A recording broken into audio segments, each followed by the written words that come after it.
स्वागत है। मैं हूं अभिषेक और आप देख रहे हैं अभिषेक एकेडमी का यह ऑनलाइन यूट्यूब चैनल। दोस्तों, आज की वीडियो के माध्यम से पुनः आपके सेवा में मैं हाजिर हूं और आज की वीडियो जो होने वाली है पर्यावरण अध्ययन अर्थात ईवीएस पर आधारित है। प्रैक्टिस सेट 30 प्रश्नों का प्रैक्टिस सेट, काफ़ी महत्वपूर्ण प्रैक्टिस सेट आप सबको आसान तरीके से कवर करेंगे और पूरा क्वेश्चन आपके एग्जाम की दृष्टि से काफ़ी महत्वपूर्ण है। इसलिए आज पूरा वीडियो को लास्ट तक आप लोग वॉच करिएगा। आज की वीडियो का सबसे पहला प्रश्न हम लोग देखेंगे। आज की वीडियो का सबसे पहला प्रश्न यह है कि चिपको आंदोलन किस राज्य से संबंधित है। अगर आपसे पूछे कि चिपको आंदोलन किस राज्य से संबंधित है, आप बताएंगे। सर्वप्रथम आपको यह ध्यान रखना होगा कि जो चिपको आंदोलन है ना, यह पेड़ों को कटने से बचाने के लिए चलाया गया था। किसके लिए दोस्तों? तो पेड़ को कटने से बचाने के लिए चलाया गया था। जो उत्तराखंड की जनजाति थी ना, उत्तराखंड में एक जिला है जिसका नाम है चमोली जिला। क्या है दोस्तों? याद रखेंगे, उत्तराखंड का एक चमोली जिला और चमोली जिला का एक गांव है जिसका नाम है रेनी, या इसको रेडी भी कहीं पे लिखा हुआ मिल सकता है। जो यहाँ के लोग थे, जब वहाँ के जो ठेकेदार लोग थे, लकड़हर्रा लोग थे, जब वो पेड़ों को काटते थे तो यहाँ की जनजाति उस पेड़ों से चिपक जाती थी। इसी क्रम में यह आंदोलन नाम लिया चिपको आंदोलन का। और चिपको आंदोलन किस राज्य से संबंध रखता है? तो उत्तराखंड का चमोली जिला का रेडी गांव। ऑप्शन नंबर 4 आपका बिल्कुल करेक्ट आंसर हो जाएगा। पेड़ों को कटने से बचाने के लिए अगर आपसे पूछे चिपको आंदोलन के प्रणेता कौन कहे जाते हैं, प्रणेता के बारे में या जनक के बारे में पूछे तो तुरंत आप बताइएगा सुंदरलाल बहुगुणा। कौन है प्यारे? तुरंत आप बताइएगा सुंदरलाल बहुगुणा इसके जनक कहे जाते हैं। अगर आपसे कहीं ये भी पूछे कि चिपको आंदोलन कब स्टार्ट हुआ था तो तुरंत आप बताइएगा 1973 में। कब दोस्तों?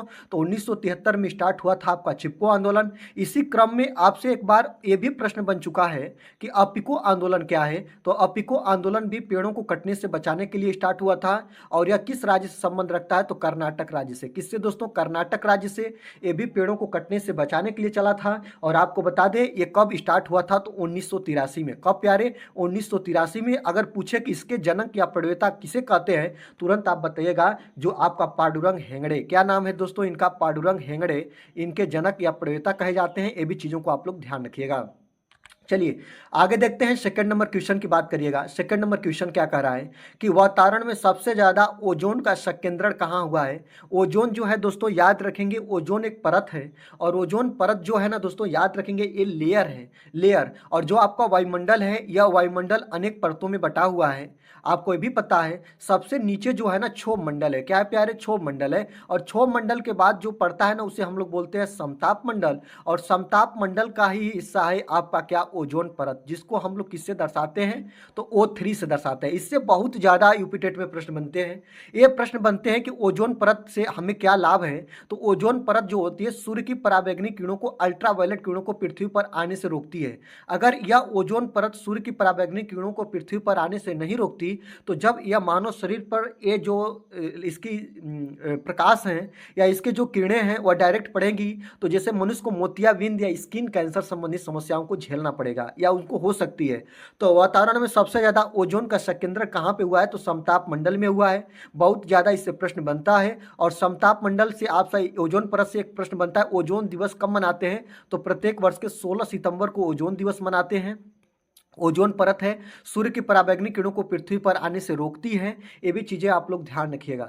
चलिए आगे देखते हैं दोस्तों। ग्रीन पीस इंटरनेशनल का मुख्यालय कहाँ पे अवस्थित है? अगर आपसे ये पूछे कि ग्रीन पीस इंटरनेशनल का मुख्यालय कहाँ पर स्थित है तो आप क्या बताइएगा? एम्स्टर्डम में। ऑप्शन नंबर 3 आपका बिल्कुल सही हो जाएगा। किस जगह का हिस्सा है? तो नीदरलैंड में पड़ता है। कहाँ पे पड़ता है दोस्तों? याद रखेंगे नीदरलैंड में पड़ता है और यह पर्यावरण संबंधित मुद्दों पर काम करता है। क्या है दोस्तों? तो ग्रीन पीस इंटरनेशनल का मुख्यालय आपका नीदरलैंड के स्टर्डम में है और यह जो है ना दोस्तों वह पर्यावरण संबंधित मुद्दों पर काम करता है। ऑप्शन नंबर 3 आपका बिल्कुल करेक्ट आंसर हो जाएगा।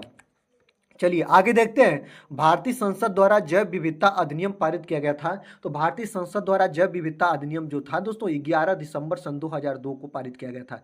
11 दिसंबर सन 2002 को। ऑप्शन नंबर 1 आपका बिल्कुल करेक्ट आंसर हो जाएगा। आगे देखते हैं। घास भूमि क्षेत्र के परितंत्र के खाद्य श्रृंखला में सबसे उच्च स्तर का उपभोक्ता क्या कहलाता है? आपको बताना होगा कि जो खाद्य श्रृंखला है ना उसमें जो उस श्रृंखला को देखिएगा तो जो सबसे ऊंचे स्तर पर होते हैं ना उनको हम लोग क्या बोलते हैं? सबसे पहले ध्यान रखिएगा, उनको हम लोग क्या बोलते हैं? तो उनको हम लोग बोलते हैं मांसाहारी।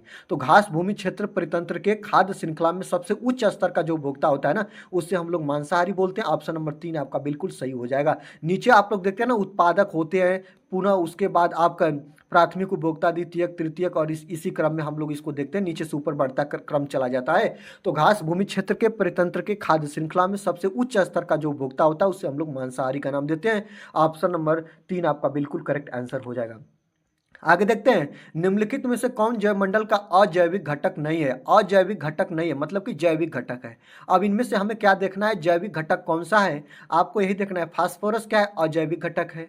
आपका यहाँ पे देखेगा प्रोटीन, ये भी दोस्तों आपका अजैविक घटक है। मृदा भी अजैविक घटक है, लेकिन याद रखेगा जैविक घटक आपका क्या है, तो कवक है। ऑप्शन नंबर 2 आपका बिल्कुल करेक्ट आंसर हो जाएगा। आगे देखते हैं, निम्नलिखित में से कौन सी कृषि करने की प्रक्रिया पर्यावरण संरक्षण में सहायक होती है, मतलब पर्यावरण को हानि नहीं पहुंचाती है? कौन ऐसी कृषि की प्रक्रिया है? आपको पता होना चाहिए, जैविक खेती है ना, जैविक खेती में ज़्यादा हम लोग रसायनों का प्रयोग नहीं करते हैं और यह हमें हमारे पर्यावरण को हानि नहीं पहुंचाती है, तो जैविक खेती को आप सही मानिएगा। ऑप्शन नंबर 1 आपका बिल्कुल सही आंसर हो जाएगा। आगे देखते हैं, अम्लीय वर्षा संबंधित है किससे? आपको बता दें, अम्लीय वर्षा में सबसे ज़्यादा सल्फर डाइऑक्साइड गैस होती है और यहाँ पे सल्फ्यूरिक एसिड आपका बिल्कुल सही आंसर हो जाएगा। ऑप्शन नंबर 3 आपका बिल्कुल सही हो जाएगा। अगर दोस्तों आपको वीडियो अच्छी लग रही है तो वीडियो को आप लाइक करिएगा, क्योंकि बस केवल टू केवल प्रैक्टिस सेट है।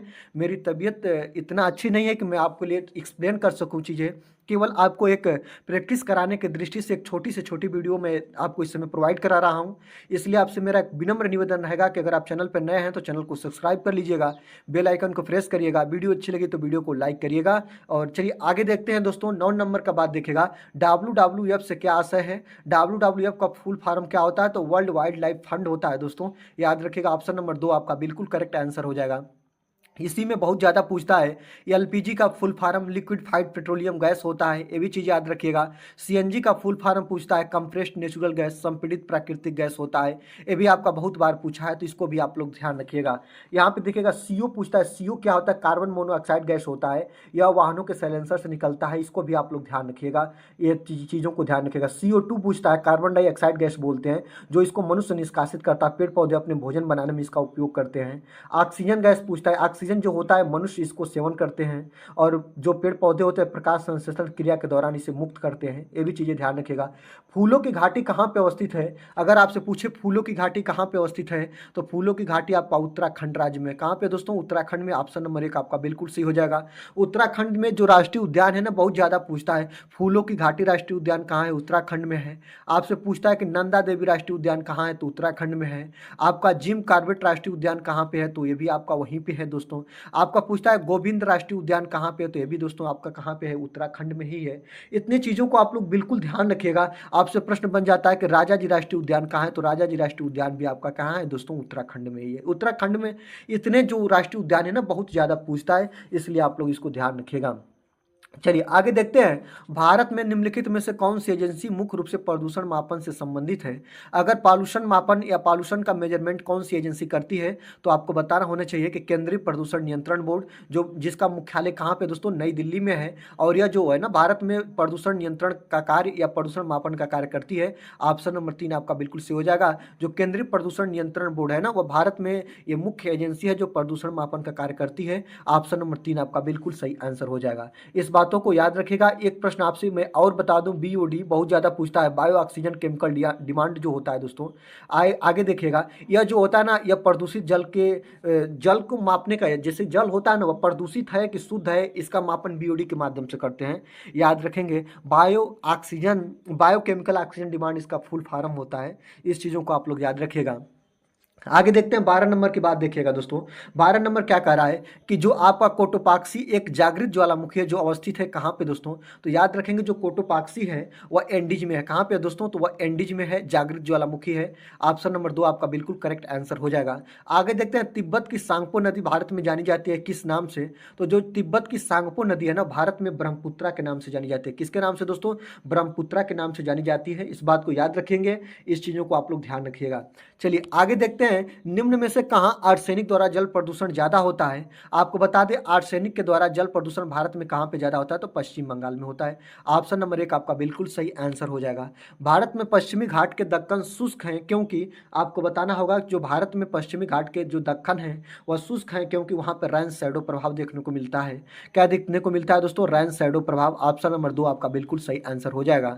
आगे देखते हैं, 16 नंबर की बात करिएगा। वन्य जीव सुरक्षा अधिनियम कब पारित किया गया था? वन्य जीव सुरक्षा अधिनियम के बारे में बात करें तो 9 सितंबर 1972 को, कब दोस्तों, तो 9 सितंबर 1972 को पारित किया गया था वन्य जीव सुरक्षा अधिनियम।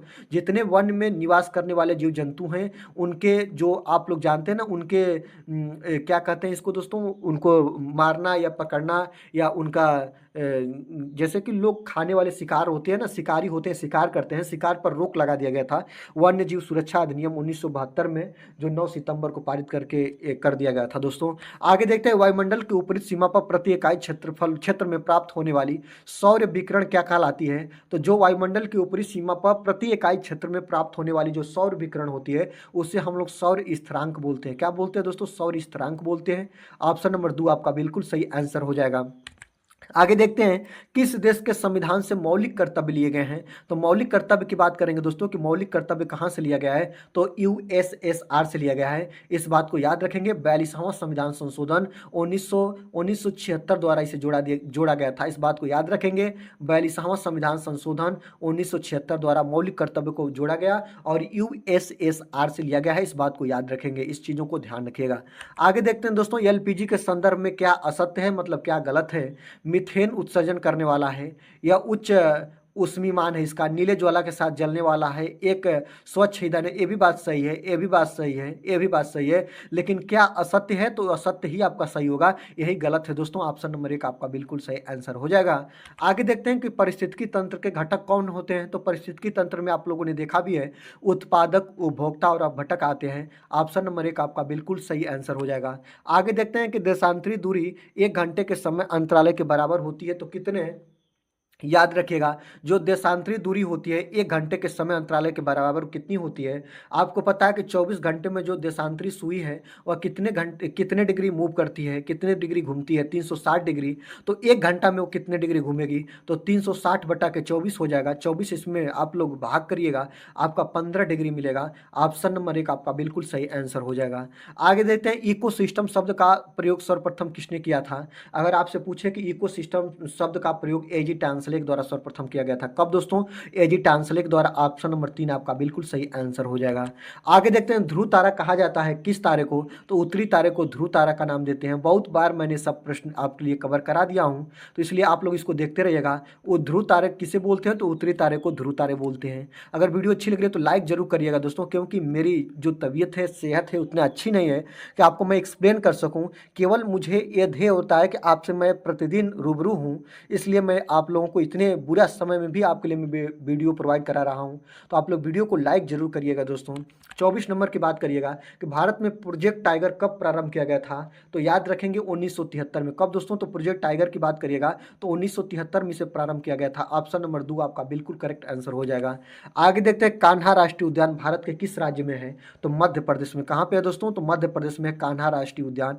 ऑप्शन नंबर 3 आपका बिल्कुल सही आंसर हो जाएगा। आगे देखते हैं, लखनऊ समझौता जो 1916 में हुआ था, किन 2 दलों के बीच हुआ था। तो आपको पता होना चाहिए कि यह कांग्रेस व मुस्लिम लीग के मध्य हुआ था। किसके दोस्तों, तो कांग्रेस व मुस्लिम लीग के मध्य हुआ था, जो लखनऊ समझौता 1916 में हुआ था। ऑप्शन नंबर 4 आपका बिल्कुल सही आंसर हो जाएगा। जंगली गधों का अभ्यारण्य कहा जाता है किसको दोस्तों, तो जो जंगली गधों का अभ्यारण्य कहाँ पे है, आपको पता होना चाहिए, तो गुजरात में। कहाँ पे दोस्तों, गुजरात राज्य में है। ये बात को याद रखेंगे। आपसे बहुत ज़्यादा पूछता है गिर राष्ट्रीय उद्यान कहाँ पे है। तो गिर राष्ट्रीय उद्यान भी आपका गुजरात में है, जो एशियाई शेरों के लिए प्रचलित है। ये भी चीज़ आप लोग कवर कर लीजिएगा। आगे देखते हैं,